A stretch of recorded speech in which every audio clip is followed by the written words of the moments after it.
Hey everyone! Today we're looking at one of the games played in the 2009 rapid chess match between the 13th world champion Garry Kasparov and the 12th Anatoly Karpov. Before we begin, make sure to subscribe, leave a like, and drop a comment below. Alright, the battle starts with the queen's pawn move.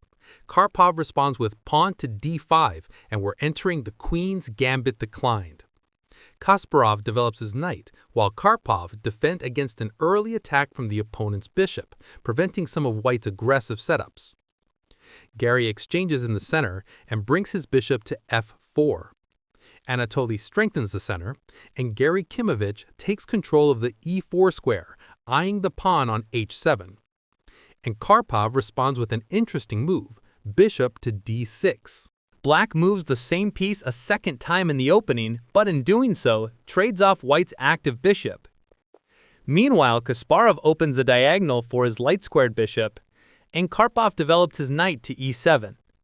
At some point, the light-squared bishops could also be exchanged.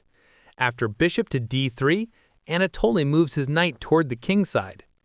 Capturing the pawn is, of course, impossible because of g6, which would win a piece. So Kasparov simply completes his development, and Karpov, preparing to castle, moves his pawn out of the bishop's attack. Then both players evacuate their kings, castling on both sides.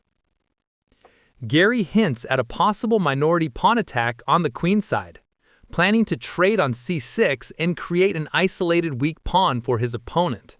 Karpov prevents this advance while Garry centralizes his pieces, and since Black is behind in development, White plans to open up the position with e4. The 12th world champion aims to trade off his opponent's active bishop and connect his rooks.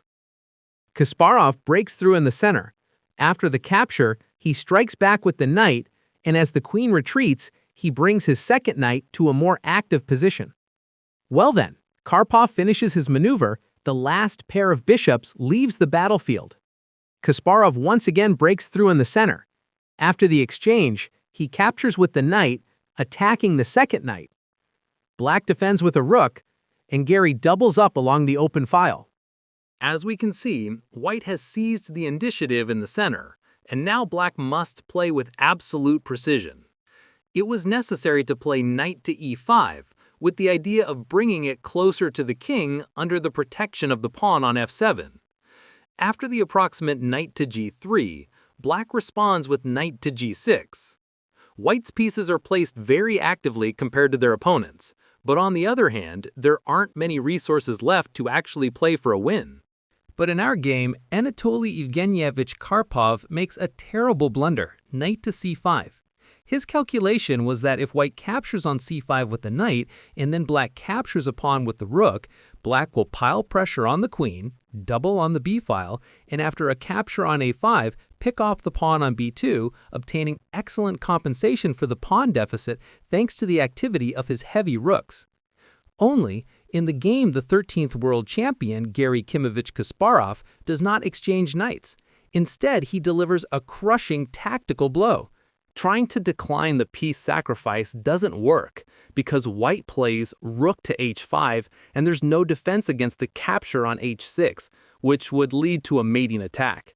So in the game, Karpov takes the knight and White strikes on h6 with the queen, threatening to double on the h-file. Black defends by pushing f5, and capturing that pawn isn't possible since Black would have time to organize the defense along the 7th rank. After rook to h5, Black would simply play rook to g7, remaining with an extra piece. But in the actual game, Kasparov resists the temptation of grabbing the pawn and instead checks the king. After the king steps back comes another check. Then White captures a pawn, creating a threat of checkmate in a few moves. Karpov defends with his knight, attacking White's strongest piece, but Kasparov renews a mating threat. Black gives his king an escape square, yet Garry doubles on the h-file, and in this position, Karpov plays f5, and his flag falls. Even without that, though, Black's position was and that's how Kasparov defeated Karpov. If you enjoyed this video, make sure to subscribe, leave a like, and share your thoughts in the comments below. Thanks for watching. See you in the next one.